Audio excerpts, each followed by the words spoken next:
I call the Planning Commission meeting for February 9th, 2023 to order. We'll begin with the pledge. I pledge allegiance to the flag of the United States of America and to the republic for which it stands, one nation, under God, indivisible, with liberty and justice for all. Jackie, we call the roll. Mr. Tiedemann? Here. Mr. Varga? Here. Mr. Crocker? Here. Mr. Haddon? Here. Mr. Perkovich? Here. Ms. Small? Absent. Mr. Cook? Here. I'll entertain a motion for the approval of the minutes from the regular meeting, January 19th, 2023. So moved? Second. Jackie, please call the roll. Mr. Tiedemann? Yes. Mr. Varga? Yes. Mr. Crocker? Yes. Mr. Haddon? Yes. Mr. Perkovich? Yes. Mr. Cook? Yes, on tonight's agenda, we have two public hearings, and we will follow this format. First, the applicant will have the opportunity to explain what they would like to do at a particular location. Second, anyone wishing to speak in favor of this proposal will be given the opportunity to do so. Finally, anyone wishing to speak in opposition will be afforded the time to do so. Or some people may just have questions, and we'll get those answers. And with that, we have a conditional use permit to allow a vehicle repair service shop at 8635 Tyler Boulevard. Is that applicant here? Please come up, give us your name and address, and tell us what you want to do on Tyler.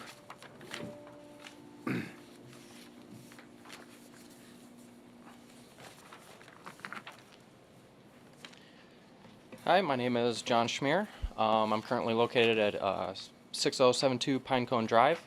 I own Auto Alterations. It's a window tinting, vinyl graphics, and vinyl wrap installation shop. I'm just looking to move into 8635 Tyler Boulevard, the Skyland Management Building. Thank you. Is there anybody here wishing to speak for this proposal? Anybody wishing to speak against this proposal? This public hearing is closed. Kathy, anything from the administration? Mr. Chairman, we've noted 5 conditions recommended for Planning Commission's consideration. Thank you. Anything from the commission members? With that, I'll entertain a motion. Motion to approve with 5 conditions? Second? Jackie, please call the roll. Mr. Tiedemann? Yes. Mr. Varga? Yes. Mr. Crocker? Yes. Mr. Haddon? Yes. Mr. Perkovich? Yes. Mr. Cook? Yes, thanks. Awesome, thank you. Good luck. We have a conditional use permit to allow a storage facility as a similar use at 9600 Diamond Center Drive. Is that applicant here? Come on up, give us your name and address, and tell us what you want to do on Diamond Center. And we're just going to do the conditional use permit portion first. Perfect. During the public. Good evening, Commission. Nick Brenner, 5101 Menard Drive, Eau Claire, Wisconsin. I am a real estate representative for Menards. So a lot of people don't know, but Menards is in the self-storage business. We are expanding rapidly throughout all of our Midwest locations. This would be about number 20 that we'd be looking to do this year, so we have quite a few on our slate. But the way self-storage works is we put them next to our stores. It's an expansion of our store operations. The store management, the store employees are the ones that operate this. The self-storage facility is fully enclosed, fully secured. The back of the exterior units do face the outside, so you don't see any overhead doors or things like that you see some other facilities. We also have a overhead gate that's very similar to the yard gate for the store. To be able to gain access into the facility, you do need a code. You enter the code into the little keypad. The gates will go up. As soon as you're done leasing a unit, there's a graphic of the gate right there. As soon as you're done leasing the unit, your code expires and you're no longer given access to the facility. So this is our prototype. We've been doing this for a couple years now, and this is generally what we put in different locations. So otherwise, it's a self-storage facility. I think you all are pretty familiar with those, but happy to answer any questions. Thank you. Is there anybody wishing to speak in favor of this proposal? Anybody wishing to speak against this proposal? This public hearing is closed. Kathy, anything on the conditional use permit? Mr. Chairman, we do have 3 conditions noted, and I'd like to point out item number 3. Hopefully, you've had a chance to review the zoning history that's in the staff report. This is a little bit of a unique situation in that there's a development agreement for the property. that was entered into between Menards and the city of Mentor back in 2015. And as part of that agreement, it was very specific as to what could go on the property, and if there was any other proposed uses that would go to the south of the current store, then additional information would be required, which included a traffic impact study.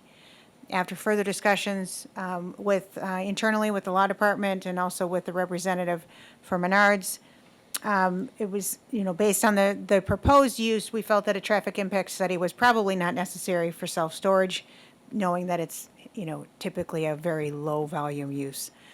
They did provide us with a chip generation study. Depending on your outcome tonight, and if you do rule in favor of it, this will need to go to council to amend the development agreement. So that's why number 3 is written as it is. It is subject to an amendment to make sure that the development agreement does conform to what the CUP is allowing, and also that the chip generation study is satisfactory to council. So that is why that item is there. So if you have any questions with regard to that, otherwise, the administration doesn't have any concerns with the use per se, and we just have those 3 conditions noted. Thank you. Anything from the commission members on the conditional use permit side of things? With that, I'll entertain a motion. A motion to approve conditional use permit with 3 conditions? Second. Jackie, please call the roll.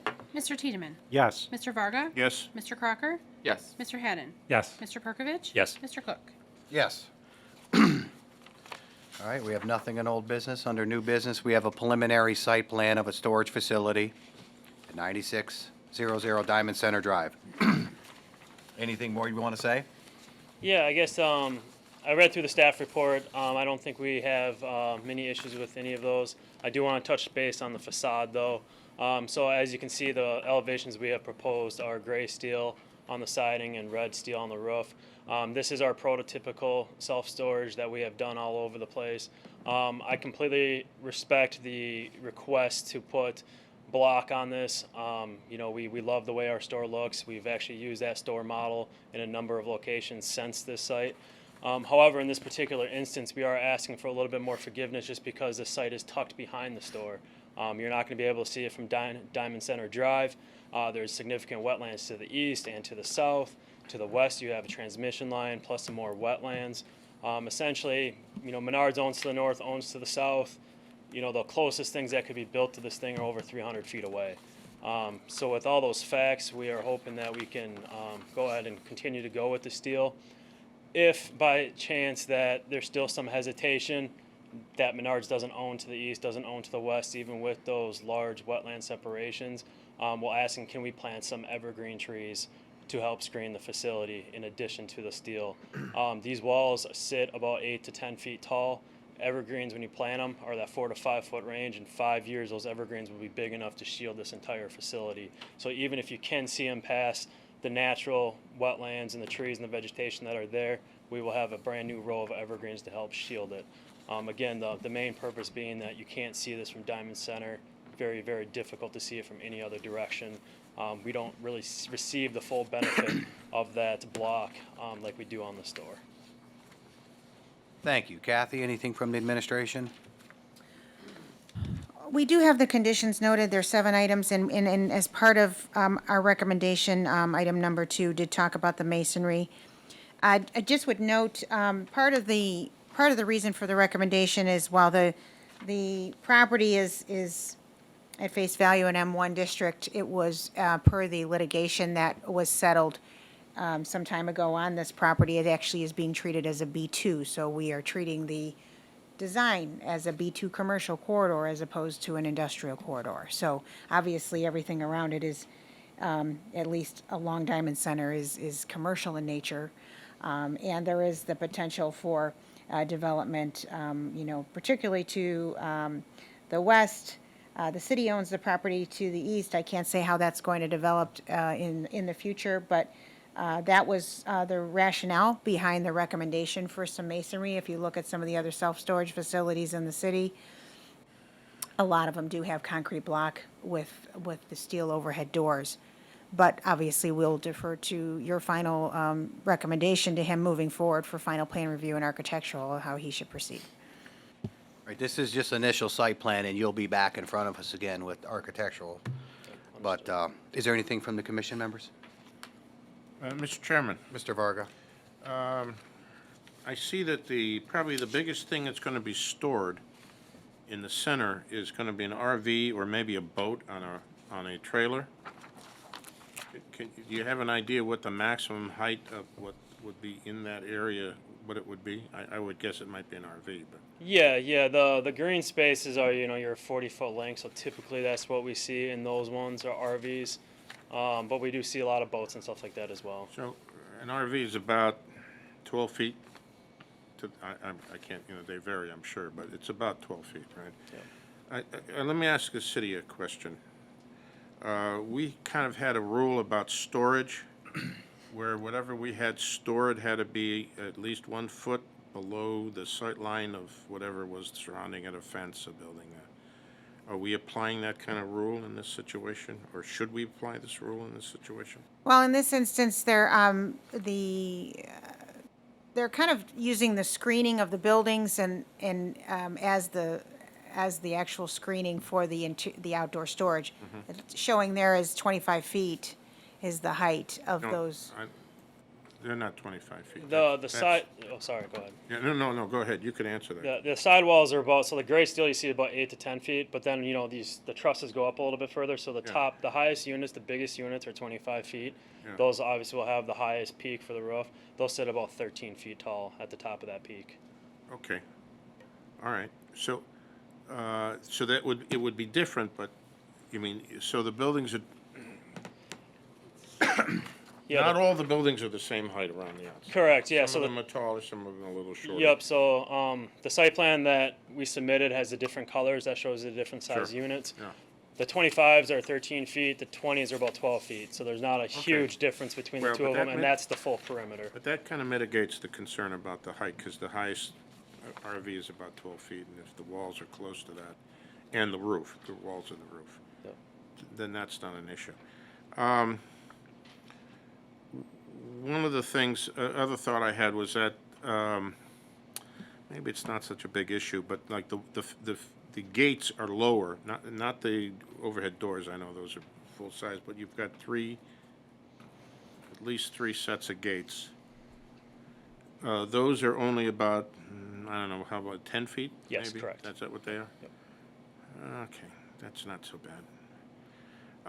I guess the only, between a rock and a hard place issue might be the fact that we'd like you to, and again, this is just for site plan, but we'd probably want you to add some masonry to this facility somehow. So I'm not saying that, I'm not suggesting you have to make all the gray panels masonry, but maybe there's issues like where you have the overhead doors, the entry area, maybe the areas more pillars, like at the beginning and the end of a section, maybe a section of masonry a few feet at, a base, a water table or something. If nothing else, it keeps your siding from rusting, because it's sitting on the ground, That's a good reason not to put your metal panels all the way to the ground, especially in a place, of course, not this year, but especially in a place that has feet of snow for long periods of time. That if maybe you might consider adding some masonry. Maybe the end walls, something like that, the end wall of each section that you can see. I'm just throwing those out Yeah. because it's not going to be a condition for the preliminary. I mean, it's in there, but I'm saying we have an architectural review that we'll look at that kind of stuff Absolutely. later. Can I ask one question for you? Sure, go ahead. How do you feel about engineered wood siding as an option?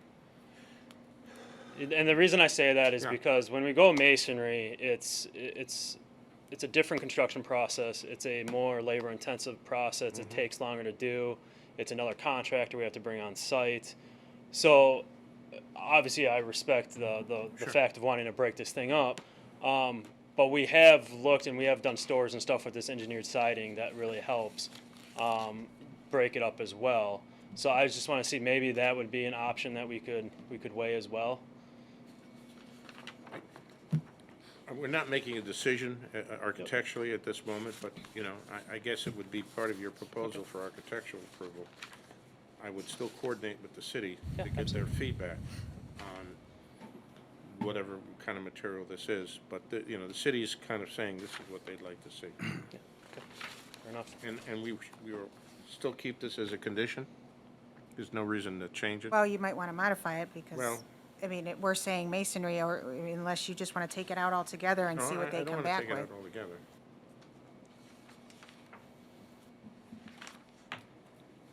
Mr. Chairman, Mr. I have a Perkins? question for the applicant. The store at the Menor facility is kind of that cream color masonry unit with the green. Is there any reasoning behind the gray and the red color scheme here? I mean, the red is really one of the things that is saying, hey, look at me.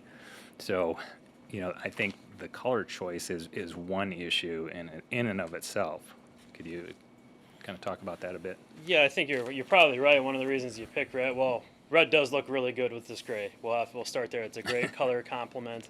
It's actually when we first did our first ground up facility was in Eau Claire, Wisconsin, and this is the color we went with, and we've heard nothing but positive reviews.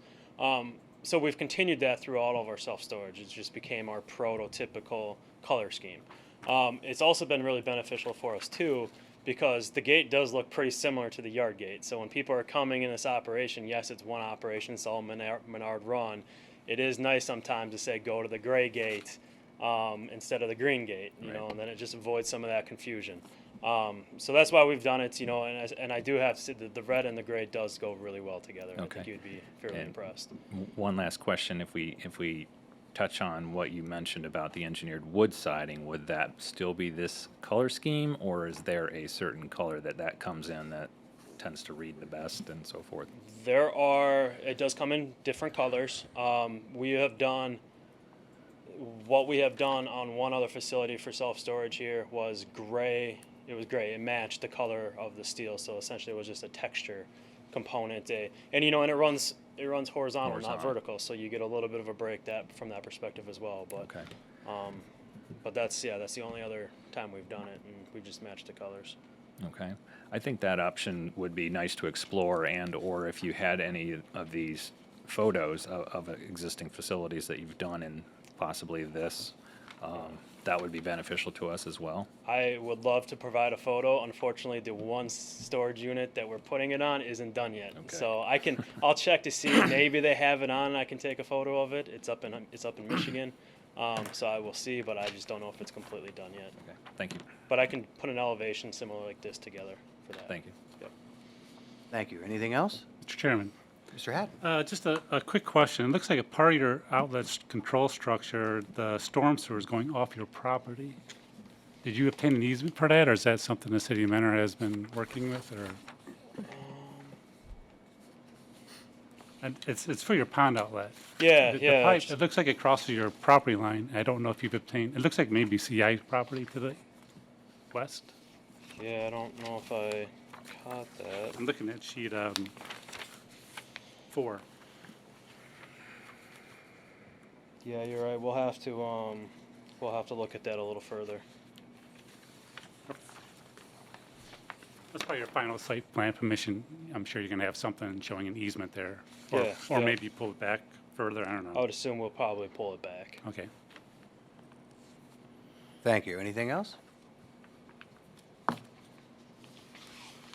I would just recommend that maybe the item 2 be modified to some degree. Yeah, I wanted to speak a little bit, is that I think the building, Menards, you have is great. It's a good-looking building. Because we've held you to a design standard up there. And when you look at the properties to the west and to the south, there's a lot of if, comes, and maybes. And I would like to see it held to our design standard. A lot of work goes into these. And yeah, nothing's there now, but there may be. And we don't want giant sheet metal buildings. Right now, I understand where you're coming from. It's an additional cost and so on and so forth, and it may never be developed. But we have to look at that it may be developed. So I'd like to see it be more to the design standards of Menor, because there's a lot of work that went into that. So, that's my 2 cents. Fair enough. So I don't know if I'm comfortable with modifying number 2 because unless, I mean, I'm only one up here, but, No, I think we leave it. and if you save your receipts, you get 11% back. Oh, yeah, very Good true. one. I had to put that in there. Nah, you're good. With that, I'll entertain a motion. Motion to approve with the 7 conditions. Second. Jackie, please call the roll. Mr. Tiedemann? Yes. Mr. Varga? Yes. Mr. Crocker? Yes. Mr. Haddon? Yes. Mr. Perkovich? Yes. Mr. Cook? Yes, thank you, and we look forward to seeing you. Awesome, thank you. We have a preliminary site plan of an industrial building at 8763 Twin Brook Road. Is that applicant here? Come on up, give us your name and address. Tell us a little bit about what you want to do on Twin Brook. I'm Slavko Palik, owner of S&D Industrial Plaza, which is a building located in Tyler Boulevard, it is 720. The land is right behind it, and I own the land. And I would like to expand as a business I have it now, leasing the commercial or to the businesses space to do the business. And I've been in that for almost 30 years now. Definitely my future is going to be in there, and I got 2 sons who's going to take over, even I don't need it right now. And that's my goal. Thank you. Kathy, anything from the administration? Mr. Chairman, they didn't provide a landscape plan, which is fine, that certainly can be submitted with the final site plan, so we've been real specific on what they need for that. Also, again, and maybe touch on the design of the building, which right now is just showing a simple concrete block. We usually. Concrete blocks, if I can explain, can I say something? Sure. You're probably familiar with Willoughby BJ's Club and Giant Eagles, what kind of blocks they have it on a building. That's where I want to go. It's a color blocks. It's not just a regular, something like that, yes. Okay. And that's a plan. Oh. Okay. But would be a full-size block. That seems to A me, textured block, is what you're saying. yeah. Kathy? We would just want you to provide us with some color examples for the next submission, Okay. okay? And we can work with you on that, but, Yeah. you know, folks bring in, just kind of colors Yeah, to show us. I didn't decide that yet. That's fine, because- that's fine, but when you do, because that's the next step, they'll do architectural review, so. It's another thing. I don't know the cost, what is going to run me, and I am not concerned at this point. I just want to see where I'm standing, and if I'm capable, I would like to start on it right away. If I'm not, might take a few years to do it for me to finish it off. What's the limit from city?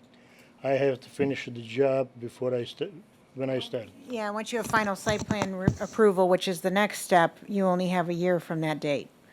But you can also pull the building permit, and then that buys you some more time. Okay. So you can take your time to submit final, this is preliminary, so you still have a next step. Yeah. You can The come, administration will work with you. yeah. Yeah.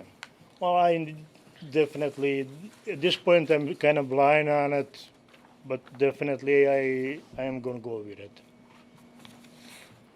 Kathy, anything else? No. Anything from the commission members? Mr. Chairman? Mr. Perkovic?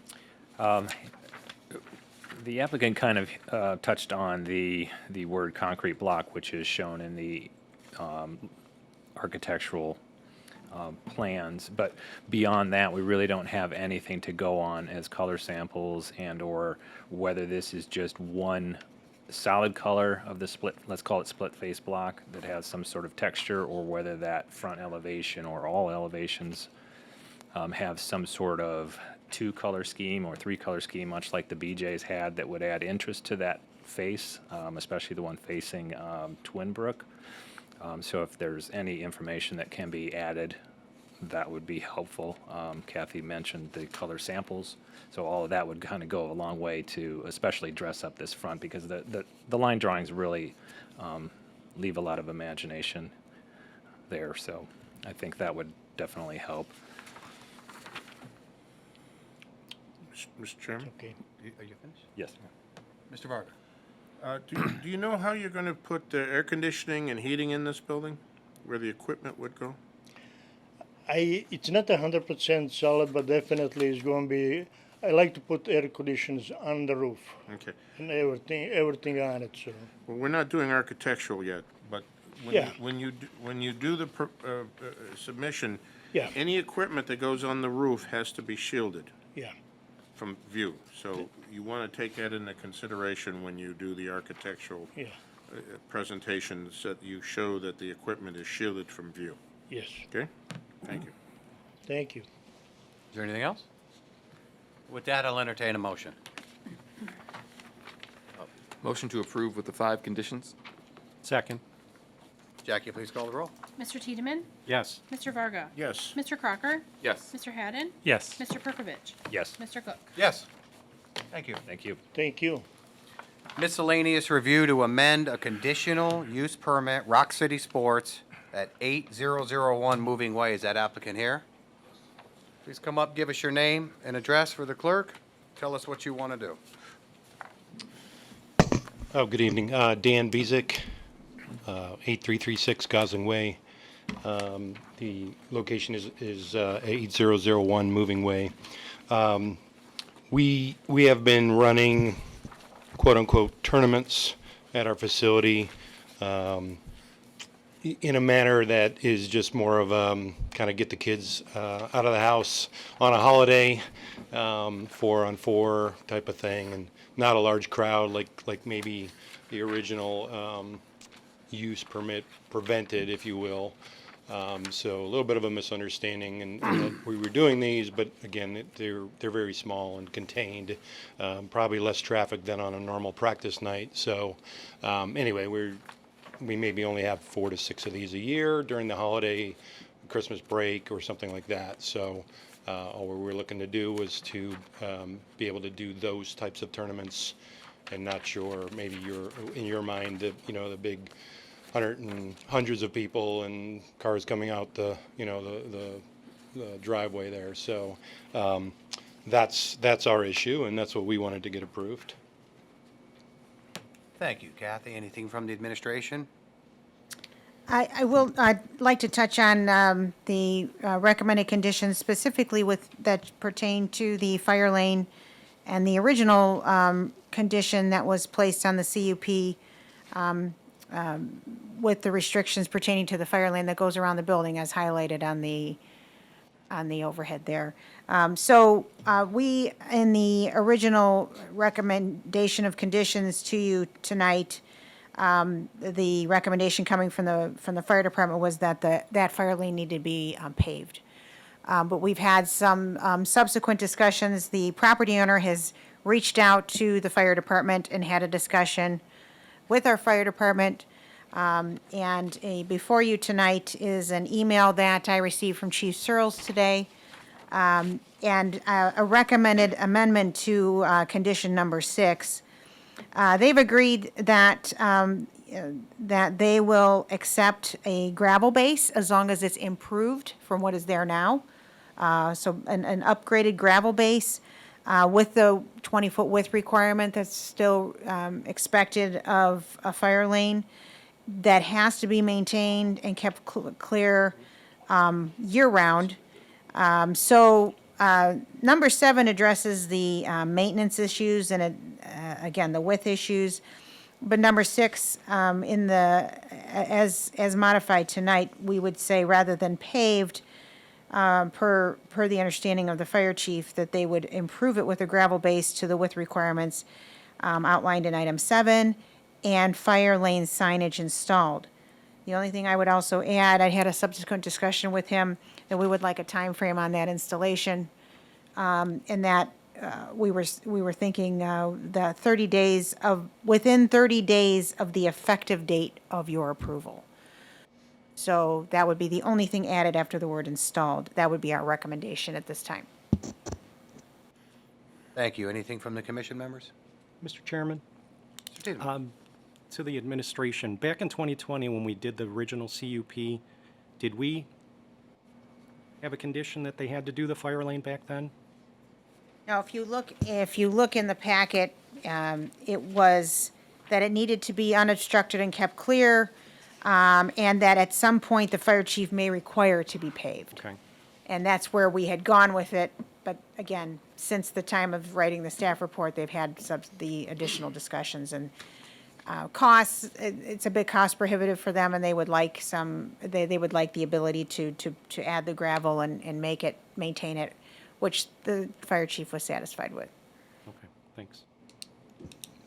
Mr. Chairman, Mr. Haddon? question for administration. I know we have a 20-foot wide gravel driveway. Is there a depth associated with this? I know they say to hold up to 7,000 or 70,000 pounds, but they don't mention a depth. Does that mean there's going to be some calculation done to determine what depth that gravel base should be? I would say that they would just, You can't again, predict- it's the weight issue, so I would say Right. that they would just need to work with the fire department on that. To get it, or engineering to get a proper depth. Okay. Some Thank sort you. of proof roll or something. Right, you just can't, yeah, something to make sure. Mr. Chairman? Mr. Varga? Just to continue with this discussion about the fire lane, I was out there this afternoon, my little two-seater sports car, and my wheels sank about 4 inches into your driveway there because it was that soft.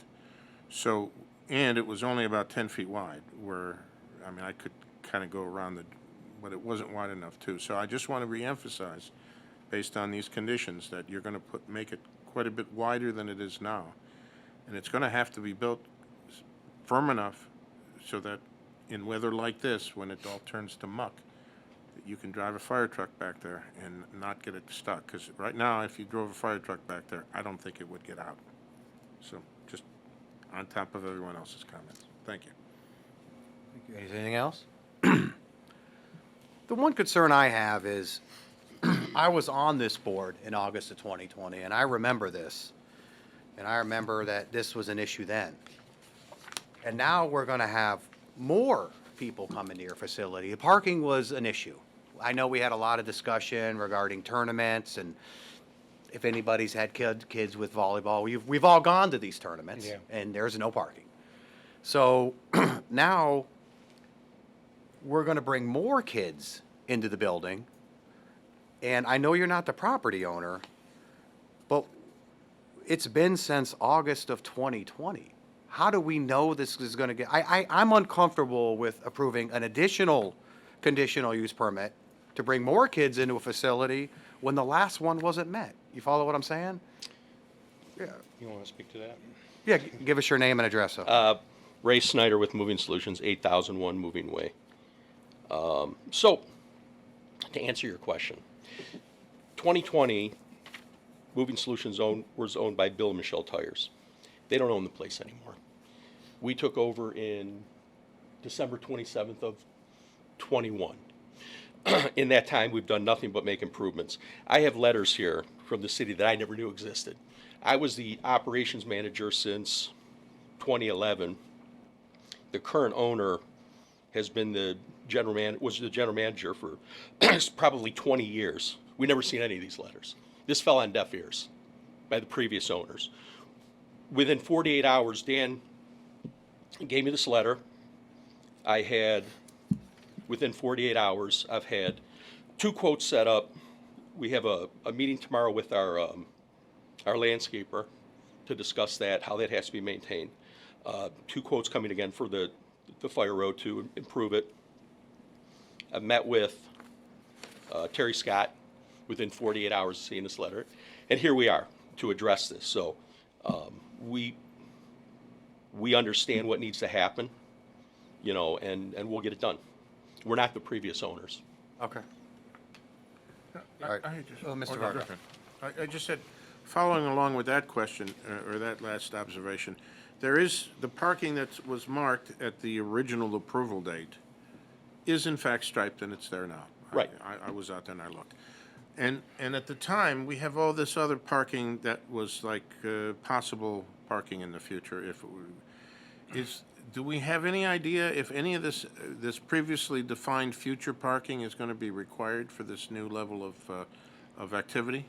Well, again, just to reiterate, as far as these tournaments go, they're a very small piece of the whole pie.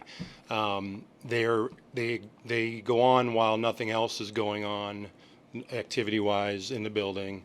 So, you know, they're during the day, like I said, maybe on a school where they have a school day off, that type of thing. And again, we limit those participants to like 48 people. So traffic-wise or parking-wise, this isn't in addition to what's current, you know, other cars going to be there. Sure. We only have 4 courts, so we can only do so much activity at one time.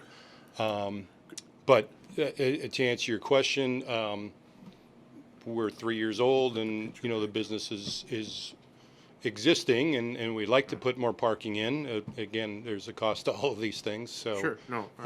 I mean, I just had him put this picture back up because, yeah, you know, you'd have at least 48 cars plus, you know, referees or we don't even have administrators. referees. These are just like Okay. fun Well, I don't, tournaments. and- okay, yeah. I'm just saying, let me say 50 people, you Yeah. know, like, with this picture right in front of us, you might get a little hard to find 50 parking spaces with what we're looking at right here, with all the trucks and the stuff. Could I ask a question too? When I was there this afternoon, there was a number of cars parked. When you first came in, you can see them right there. They looked like they were some kind, they were all new cars. They're yours. They belong to Nissan. Oh, they belong, so they're just Yeah. parked there. So Yeah. technically, if you needed that parking space for this operation We have over used it, time, you could phase the parking of Nissans out of there and then use that area for parking. There's parking on the, all along the main entrance to the right also. Right, You no, know, I yeah. saw that, and that's Right. marked and striped, and that's good. But I noticed that, you know, this looks like some kind of a fleet parking condition or It is. situation. But if, in the eyes of the city, if in fact this started to become a problem, you might be able to vacate that use and use that for this function that we're here Certainly. in front of us for. Okay, thank you. Because once you improve this to 20 feet wide and people run out of parking, they're going to park in there No, they're now. not. Okay. No, they're not, because again, that was one of the things that came up, excuse me, that was one of the things that came up that, to put a sign in. So, you know, because we could tell that people have driven on it, and they're not supposed to. So the sign should, what we thought was official use only, do not, you know, if it's fire department only, you know, whatever everybody thinks they want that to say, I got a guy that could have the sign made in a day, you know, and put up, so. Yeah, I mean, I've personally gone, like, there might be somebody sitting backed up in there to pick up their kid, and I've personally gone up to that car and said, hey, we need to keep this open, you know what I mean? So monitor that and certainly try to keep it open from just a visual standpoint, but. Well, I guess because there's new ownership, and, I mean, we're willing to turn over a new leaf, at least I am. And is there a time frame on this emergency lane, or? Yeah, that was the recommendation I was just gonna say, to add to item 6 after the word installed, within 30 days of the effective date of the approval. On the conditions that you Yeah, item 6. guys all see that? So the way our process works, just for your information, this approval, if they move forward with the approval, it doesn't become effective until the minutes are approved at the following meeting. So then you have 30 days from that point, so. I retire in 15 years, so, We'd like it in before then. me too. And then they'll get with you guys in the fire department on making sure it's sufficient? Right. Certainly, the fire department's gonna go out and inspect it and so forth, so. Okay, with that, I'll entertain a motion. Move to approve with the 9 conditions, with condition 6 amended to include within 30 days after install. Second? Jackie, please call the roll. Mr. Tiedemann? Yes. Mr. Varga? Yes. Mr. Crocker? Yes. Mr. Haddon? Yes. Mr. Perkovich? Yes. Mr. Cook? Yes. Thanks. Thank you. We have a minor subdivision of a commercial property at 8435 and 8495 Market Street. Is that applicant here? Yes. Come on up, give us your name and address, and tell us what you want to do on Market Street. Okay, good evening. My name's John Albin. I'm the surveyor. My address is 38052 Euclid Avenue. That's in Willoughby. We are proposing a .72 acre split around the newly approved VOA addition to the existing building. The lot does not have direct access, or it does not have, direct access to Market Street. However, it is along a access easement. And there's a reciprocal easement agreement that we've prepared a draft. And I think that covers everything. Any questions? Thank you. Kathy, anything from the administration?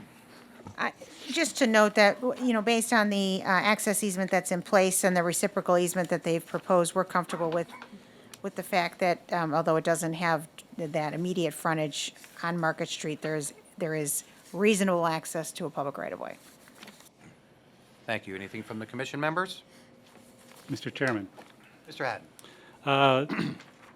from what I recall in the last meeting, weren't they improving a portion of the driveway right behind where they have the proposed property line? Or is that an issue between I don't know if you have the old drawing, Larry, if you can, from the last meeting, what they proposed to do. They were installing heavy asphalt to the north. I'm sorry, could you give us your name and address if you, yep. Deirdre Salois, Salois, Mentor Property LLC, 6190 Cochrane Road, Solon. I just want to make sure that's either, taken care of in this property Yes. lines or. So behind the building, between the new building and the dock, Yeah, there's that'll a- be heavy duty. Right. Yeah. Is that, are your lines covering that or? the No, prop- that's the. So that's the other- outside, That's outside of, but part of the yeah, agreement we're all with the same owner. Okay, Yeah. all right, thank you. Thank you. Anything else?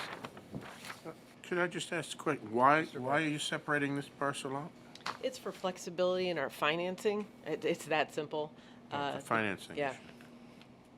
And the city is happy with it's meeting the parking requirements and access requirements with they have the agreements that give them. Because the agreements are in place, yes, and there's some precedent established, with some similar projects. The most notable one is Hobby Lobby that comes to mind. That's kind of on its own parcel, but they have appropriate easements in place. This is very similar in nature, and it's been successful. There hasn't been any issues. Okay, So. then I understand the financing thing. Okay, Thank you. Anything else? With that, I'll entertain a motion.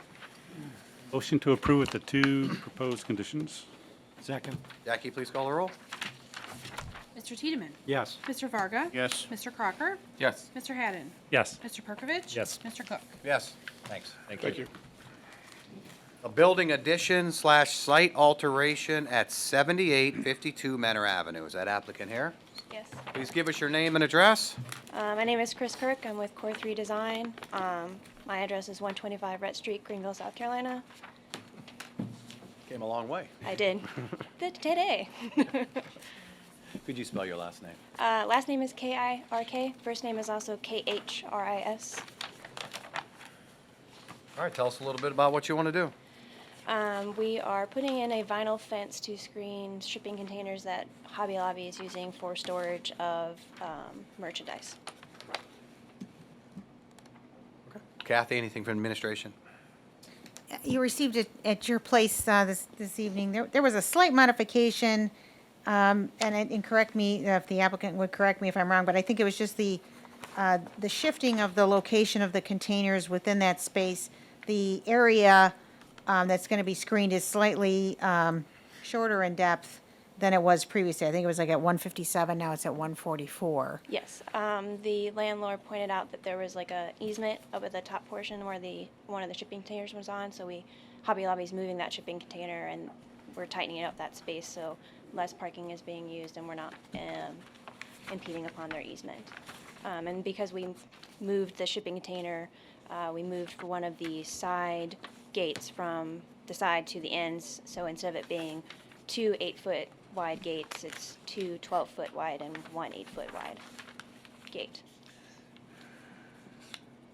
And they put the gates at the ends in case they want to ever like remove the shipping container, is what Hobby Lobby is wanting to do. And, sorry, anything else, Kathy? I just wanted to note the change. They had proposed a 12-foot high fence. There's a little bit of a conflict between this requirement and the requirement that's in the fence regulations that mandates not higher than 10 feet. With the height of the containers as they are, I guess we were comfortable with the screen wall being 10 feet rather than 12 feet, and then there's no conflict with the other code section. So the reason why it's a 12-foot tall fence is because the vendor only provides a 9-foot and a 12-foot, and they don't provide a 10-foot fence. And obviously the 9-foot would not be screening the shipping containers, so we went with the 12-foot, so that way it was still screening the containers. How tall is the shipping container? 9'6", which is also another thing I wanted to bring up about the gates. The vendor only has 8-foot tall gates. And those are on the ends?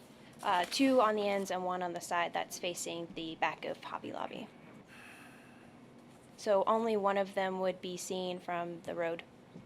The other 2 would be one from the side, but just facing the building, and then the other one's facing like the other property, which is also the back house of the neighboring store. Kathy?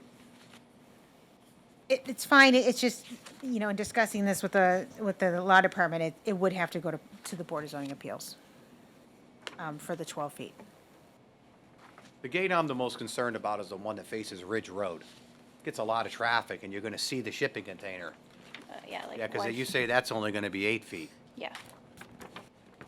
I mean, facing your building, 12 feet, it is what it is, but you'd have to go through BZA.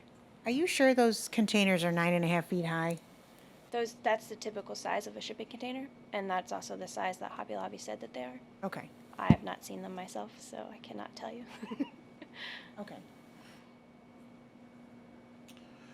Mr. Varga? Yes,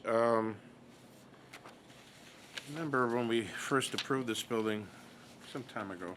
2018. There you go. We had the adjacent owner and commented on that he would be living with the fence. He accepted the fence that they put up at that time. How tall is that fence now? 8. 8 feet, okay.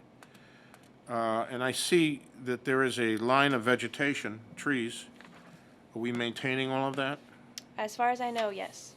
Well, There's no change to it. There's no change to the vegetation. There you go, yeah. So he would just, this is 8 foot and the fence is gonna be 10 foot, but it'll be behind those trees.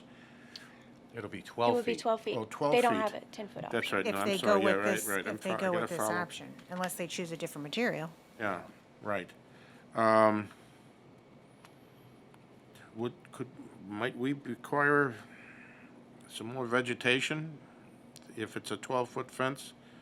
If it becomes 12 foot, that we require some more non-deciduous vegetation along that line so that the neighbor doesn't have to look at the 12-foot fence over the top of his 8-foot fence? I guess the question is when you install it, it's not going to be, Well, I'm just thinking about the edge of the property line to the residential area. I mean, here's a case where we have a business, right? A business zoning and residential zoning. And isn't there a requirement for landscape separation? which is there, right. Which is there, but now we're moving a building closer to the, I mean, we don't have a buffer here anymore. Yeah, they did receive a CUP to reduce the buffer width, but it is in place. But the buffer also includes landscaping requirements, right? And all I'm getting at is what does the city perceive that the landscaping requirements are met by the existing vegetation? They're not touching the landscaping. I understand what you're saying. No, but we're changing, they're changing this physical, this situation. So with that being the new condition, does the city feel that the landscaping meets the requirements? I guess my only concern is short of installing 15-foot high vegetation, which I know is harder to come by, you're not going to achieve the height for quite some time. If ever. Unless you do It's some. going to be in between. Yeah. It's gonna be in between two fences. I mean, I don't think we're looking for them to rip it all out and do some mounding and all of that, yeah. I don't want them to take down what's there. Yeah. But everything that's there is deciduous, and all the leaves, we're seeing the beginning of that in this picture. You know, all the leaves are gone in the wintertime, and he's gonna see this I mean, 12-foot fence, right? Honestly, when this first came to light, it was because the containers were there, and we, Oh, they were already there? I hadn't even known. they're there. And They're there the planning department cited them and said, actually remove them. And Right. this was the alternative option that they came up with, which I understand, okay, so they need more storage on site, but we need it screened, so that's Well, why, so Let me ask this question. I don't know if you can speak for, your client, but they have a brand-new building, relatively brand-new building. Why do they need all these shipping containers behind their building? So my understanding is the way Hobby Lobby does their work is they determine how much merchandise they need to sell for their sales floor.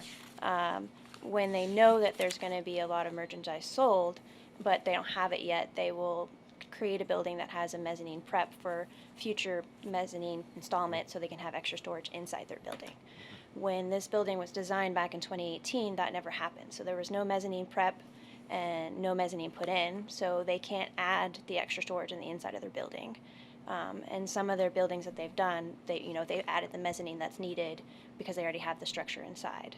This was one of those locations that they didn't, and I guess they needed more merchandise than they originally had planned. That is my understanding of what happened No, I here. understand, and it's not your choice, but, Yeah. I just kind of don't like the whole deal, And just to verify too, I didn't see any notes from the fire marshal. Are we maintaining the fire lane behind this building? Or has the fire marshal reviewed it? Fire chief, yes. Is it there? I did. No, I didn't see it. It's reviewed and we had no concerns. Yeah, no Engineer, concerns. No comment? So the comment, no comment meaning that they don't feel that the fire lane is maintained?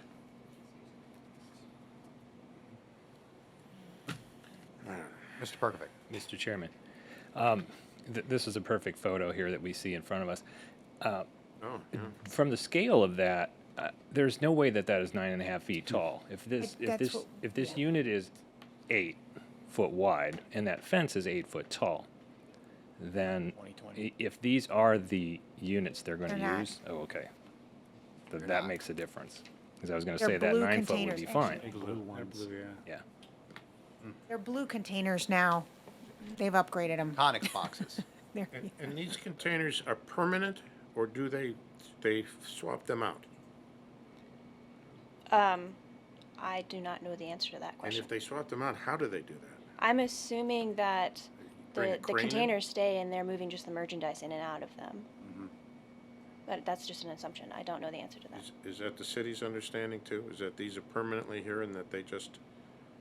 Well, they're not permanently fixed to the ground. No, I understand, but I mean, they're here all the time. These same. They're here all the containers. time. They don't bring in Which is They don't right. bring in a truck with a container on the back, and they bring a crane in and they lift it up and they place it. I mean, obviously, at some point, they swapped out the white to the blue containers, but it's been a while. That photo was from 20, so, Sorry, and Mr. Chairman, if you are going to swap out containers, what's the guarantee that the container height's going to remain the same? You could bring in one that's 11 feet or 12 feet. I mean, Do we have any assurances of that? It would have to stay. Right. I think Yeah. these are the standard. Okay. Standard. Mr. Chairman? Is, Mr. Tatum. is this material on the table, the fence that we're talking about? Yeah, that is the sample Already there. of the stimulated stone that Alright. we'd be doing. And what color is the building again? Isn't it more? It's a brown color. I mean, it's a very nice, the material is very nice. I don't know, would they consider another material to, so they had some flexibility in the height? The two fence types they were looking at was the stimulated stone, this one, and then the other version, which is the Rainier, was what matches the end gates. So it's more of a striped, and they have less color options. They only have white, tan, gray, and like light Well, brown. what like about the really- height options? They would be the same. Okay. I have a Oh, question. I want to say, are you finished? Yes, thank you, sorry. Mr. Varga? A question of the city. I noticed that this whole construction here is taking the place of what used to be parking spaces on the original plan. Yeah, and we noted in the parking section of the report that they are overparked per our code. Would this be where the staff used to park? I mean, the employees, would they park along the back here? They haven't been. They haven't been? Okay. No, that's fine. That's good. That's an answer. I just had a question. They about- haven't been, and then moving the shipping container, Makes we've it given hard to back park some of the there, right? parking. Yeah, okay. Thank you. To me, it's a square peg in a round hole. We have had Lowe's, Home Depot, and Petite come here, and they have gone above and beyond and made their screening material look like their building. So what I'd like to see, I don't think this material works. The footages are all wrong. I'd like to see, if it's gonna be a permanent structure, make it look like the building. Make it look like the building right next to it. The building is concrete. It's tilt wall construction. Yeah. So that means you would be installing concrete walls. I mean, I think it's got to look more like that and less like that. And 12 feet for me is just too high. This neighbor here is going to have a 12-foot wall. And it's already imposing enough, but I'd like to see more effort, and that material just doesn't work. Not only is it 12 feet, but even the front of it facing Johnny Cake doesn't meet the requirement, and that's what everybody's going to see when they drive by. So I think the submission itself there needs to be some more work done. Oh, I have a question Ms. Mitchell? after her. And I don't know if we can quickly pull it up, to your point, I believe it was Home Depot. They did a combination fence, some wood, and then they had some brick pillars. They certainly, the 10-foot is actually not an unusual standard, so I know you can do the 10-foot high with a different type of material. So again, maybe it is wood, but you have some brick pillars that break it up. We're not talking necessarily about it being an entire brick wall, but there's ways to do it that it still looks really nice and attractive, to your point. You could pull in the brick from there with just some accent pillars that go across And I it. think just the height of this is, what'd you say, 9 foot and 12 foot? With a gate of 8 foot. Yeah, I'm talking about See, almost none of those measurements work. Can I make a suggestion? Yeah, Oh, Mr. go ahead. Varga. Unless you want to say, go ahead. I just had a question. Sure, no, go ahead. If for the gate specifically, if we did a custom gate that was 10 feet tall, what would happen with that? Like, because we've designed like dumpsters enclosures, and the gates for like a dumpster enclosure are right more there. There you custom go. made per the enclosure. Can I make a suggestion, Mr. Chairman? Mr. Varga? That we table this based on the number of comments and the desires for alterations or a different approach or different colors, materials. I'm going to suggest that we table this, waiting for another submission. And then come back And then for another meeting. So I make the motion to table. You can have a representative come back for you that's local.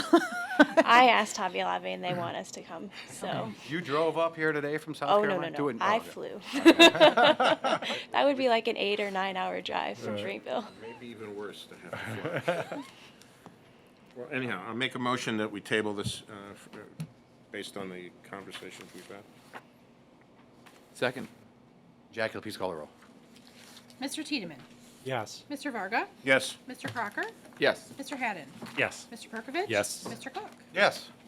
And you can work with Kathy and the administration, and they can help guide you and help you out. Thank you. Kathy, anything from the administration? That's it. I'll entertain a motion to adjourn. So moved. Second.